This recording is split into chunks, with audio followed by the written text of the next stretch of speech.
Schon wieder einer. Was mit dem Bruder ja faul ist, das seht ihr gleich.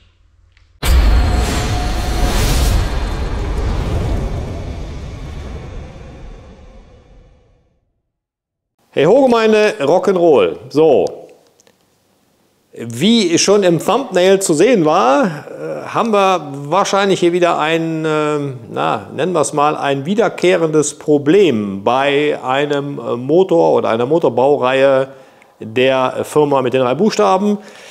Ihr seht, was haben wir aufgespannt? KTM 1290 Super Duke Motor, Generation 2.0, also Modellreihe ist jetzt hier zwischen 17 und 18, also Baujahr 2017 bis 2018. Der gleiche Motor wie damals in dem Video, ich blende es mal um ein, mit dem Getriebeschaden, wo das Eingangslager geplatzt war. Ja, also wie gesagt, da oben, wer das noch nicht kennt, mal reinschauen, ist ein Dreiteiler.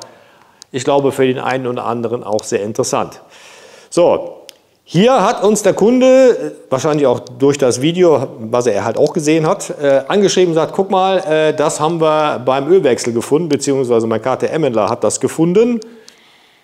Was könnte das sein? Ich blende das Bild mal ein. War relativ klar, was es ist. Das war ihm auch klar. Ein Stück Getriebe bzw. ein Zahn lag dann unten in der Ölwanne drin. So. Natürlich sehr unschön, weil das Motorrad hat gerade mal 25.000, also knapp 26.000 Kilometer nur auf der Uhr. Sieht wirklich aus wie aus dem Ei gepellt. Also da wurde auch immer gepflegt, gemacht, getan. Das Ding hat auch nie Rennstrecke gesehen. Also wirklich nur reines Landstraßenmotorrad. Und dass dann natürlich da so ein Zahn abfällt, ist natürlich keine schöne Sache, vor allem nach der Laufleistung. Und jetzt müssen wir erstmal reingucken, was ist genau kaputt, also welcher Gang ist kaputt. Die Vermutung liegt natürlich wieder beim 5. Gang. Das ist momentan anscheinend, kommt sowas öfters vor, kommen wir aber gleich zu. Deswegen würde ich sagen, ich zerlege den Motor jetzt erstmal. Wie das geht, habt ihr ja schon ein paar Mal gesehen. Seht ihr halt auch in der Videoreihe, die ich da oben eingeblendet habe. Daher sparen wir uns das jetzt. Ich robbe das Ding jetzt auseinander und gehe bis auf den Motorblock runter und nehme euch dann wieder mit, wenn ich die beiden Motorgehäusehälften auseinanderbaue. Also die eine Hälfte von der anderen trenne und dann schauen wir mit der Kamera direkt ins Getriebe rein und gucken uns den Salat dann mal an. Ne? Würde ich sagen, los geht's. Werkzeug warm laufen lassen. Ab die Post. So, soweit bin ich jetzt fertig. Der Motorblock ist aber noch zusammen, weil wir messen jetzt erstmal das Axialspiel der Antriebswelle. Ja, wie im Video damals schon mal gezeigt, war bei diesem Motor ja damals das viel zu eng, beziehungsweise der stand ja eigentlich auf 0. Und dadurch hatte sich ja auch das Lager verabschiedet von dem Motor bzw. das Gegenlager der Antriebswelle. Jetzt haben wir ja die Chance, direkt mal zu gucken, ob das auch wieder zu eng ist oder ob das passt. Das machen wir jetzt mal. Ne? Hier ist der Versuchsaufbau, den kennt ihr ja schon. So, ich klemme euch jetzt mal hier hin.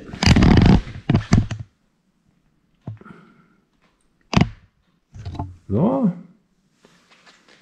Uhr steht auf 0, Welle ist ganz unten. Mein extra gemachtes Hartholz ist hier drin. Und jetzt drücken wir einfach mal hoch. Und wir sehen, ja.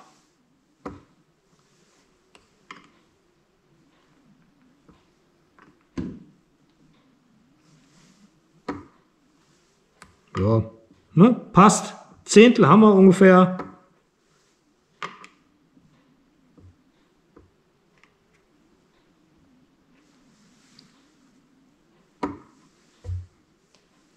Okay, das ist soweit in den Maßen, wie es gehört.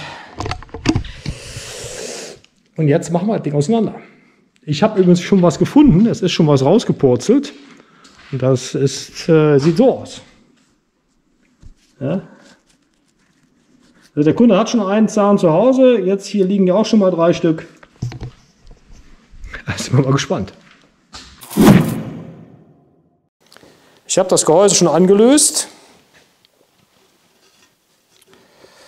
Ich werde das jetzt öffnen. Und ihr seid mittendrin und live dabei. Wieder 3 Stücke kamen ja schon raus.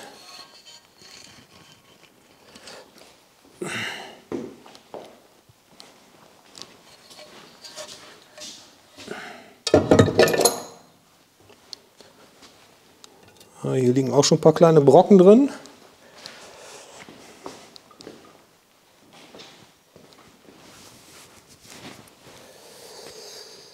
So, hier sehen wir schon, Ölpumpen, innere Ölpumpe hat schon ordentlich Riefen hier abbekommen. Gut.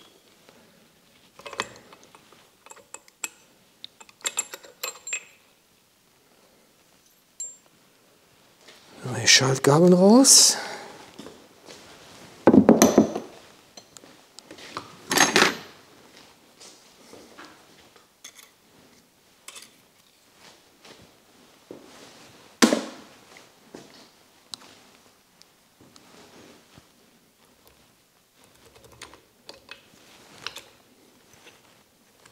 Hier mal aufpassen, da sind die kleinen Büchsen drauf, die nicht flitzen gehen.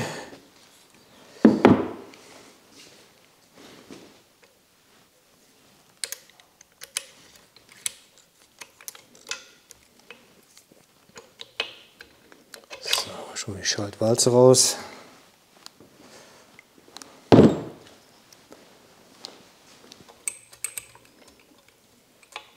So, und da ist jetzt die Feder noch von der Achse.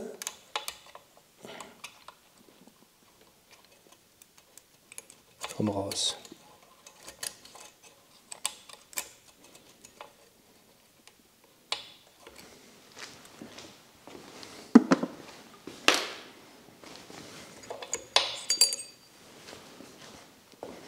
So, Gabeln sehen noch in Ordnung aus.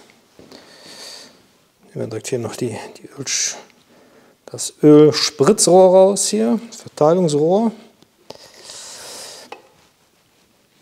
Das will nicht. Das hängt erstmal fest. Gut, können wir auch drin lassen. Das geht auch ohne.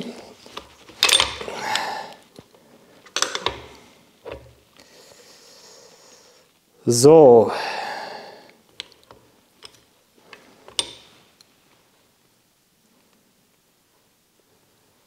Wo ist er? Ah, da ist er.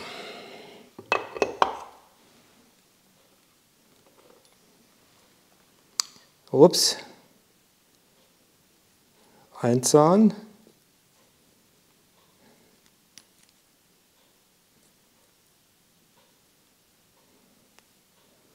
Also hier fehlt schon mal einer und das komplette Rad ist hier schwer auf den Zähnen beschädigt.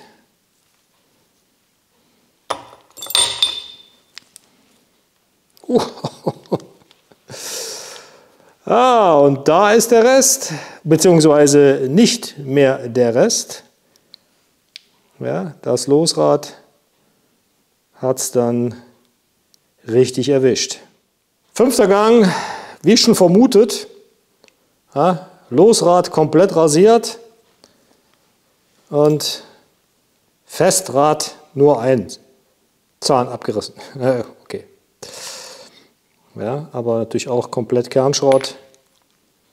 Und das Losrad müssen wir nicht mehr drüber sprechen. Ne? So, jetzt gucken wir uns nochmal den Rest an. Auch die Mitnahmeports schwer angeballert. Da würde ich sagen, bauen wir jetzt den Rest auseinander. Ab alles in die Waschmaschine und dann gucken wir uns das gleich mal alles auf der Werkbank genauer an. Gut, so, einmal durch die Waschmaschine gejagt und jetzt liegt das ganze Drama vor uns. Ja, Antriebswelle ist klar. Hier haben wir ja, wie gesagt, 5. Gang Festrad. Fehlt, wie gesagt, ein kompletter Zahn. Die restlichen Zähne sind stark beschädigt, was klar ist wahrscheinlich, ne, weil da der ganze Rampes natürlich durchgerattert ist.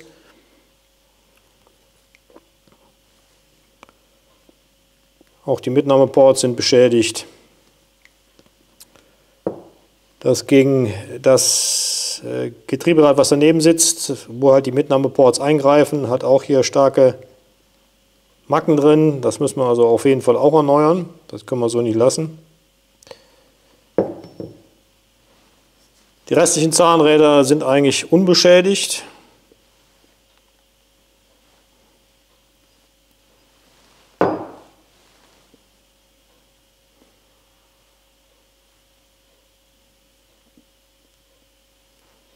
Jawohl, hier sehen wir schon leichte Brandspuren drauf auf dem Getrieberad. Ich zoome mal ran.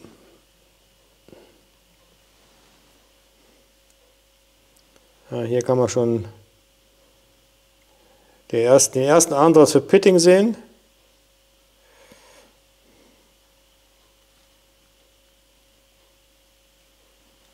Hier. Ich hoffe, man kann das gut sehen. Ja, also hier auch nicht wirklich schön.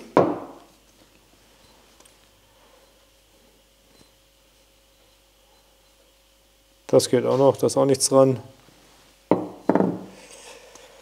Abtriebswelle an sich auch unbeschädigt.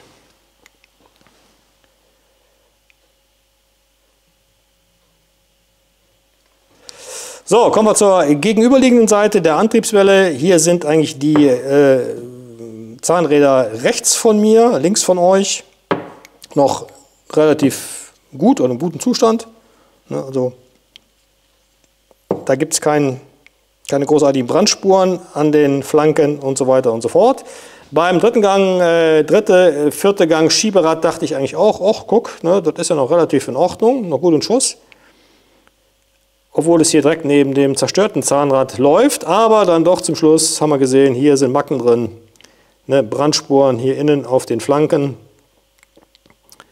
Dementsprechend auch das Thema für dieses Zahnrad gegessen hier auch die Macken hier in den Mitnahmeports. Also, ne, Dankeschön, auf Wiedersehen, das muss auch in die Tonne.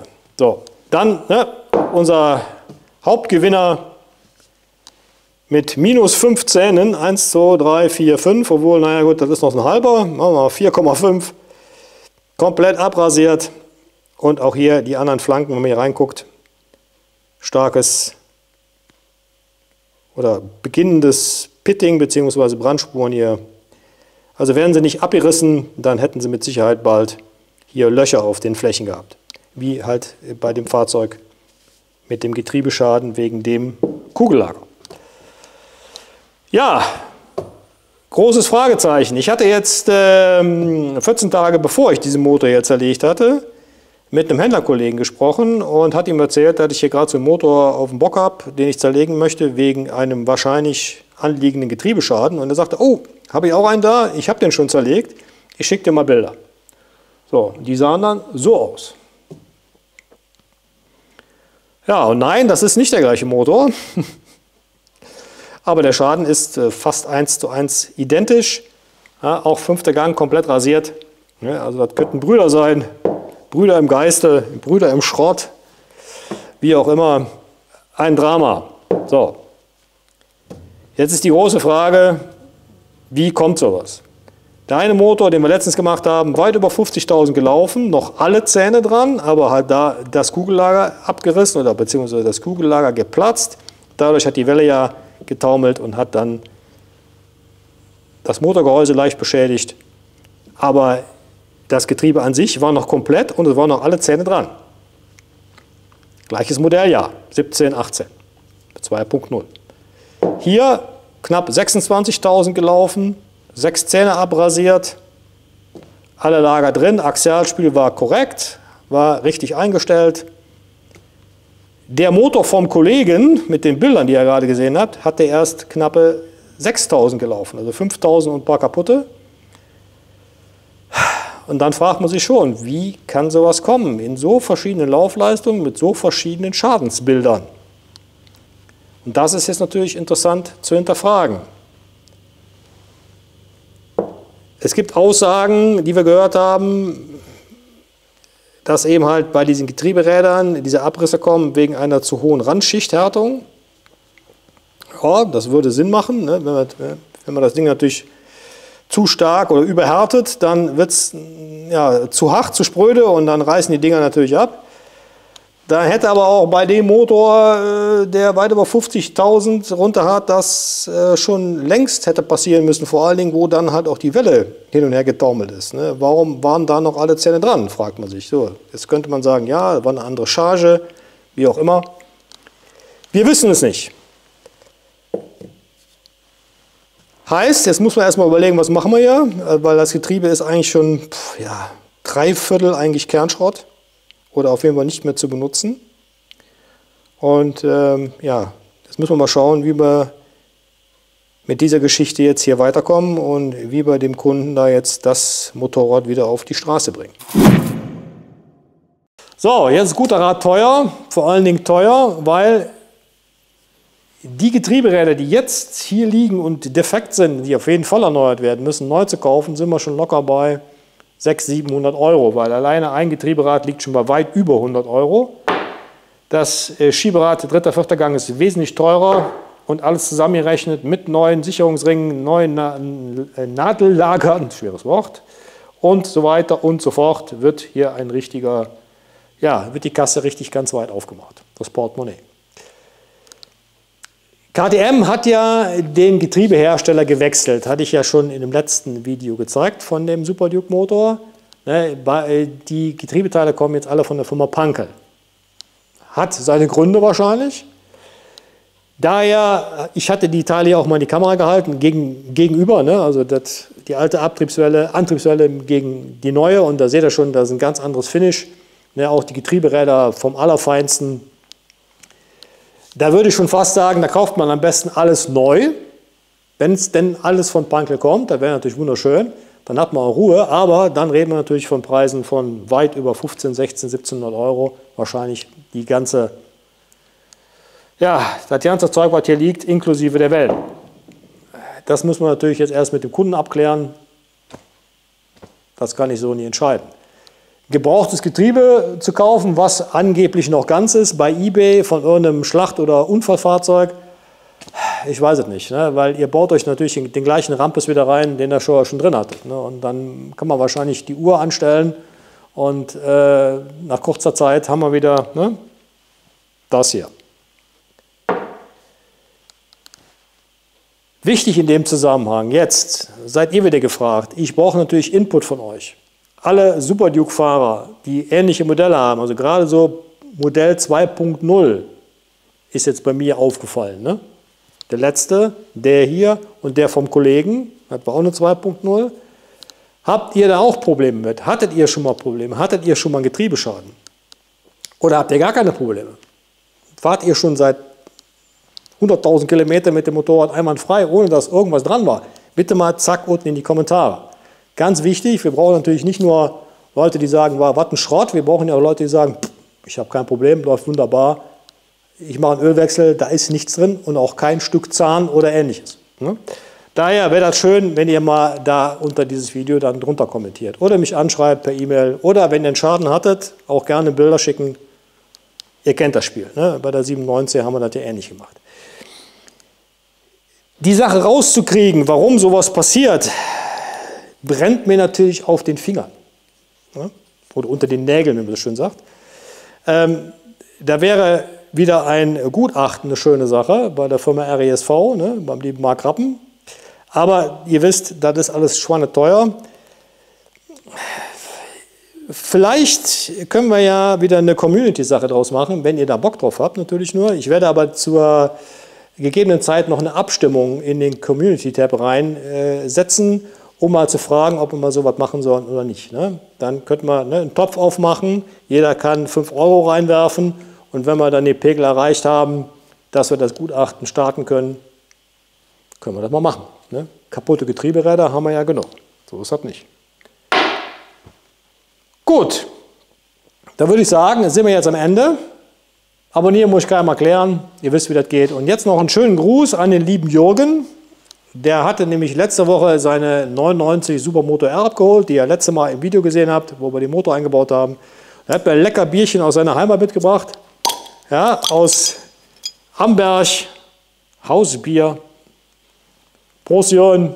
Ich würde sagen, ne, wir sehen uns in 14 Tagen. Haut rein. Bis dann und tschüss.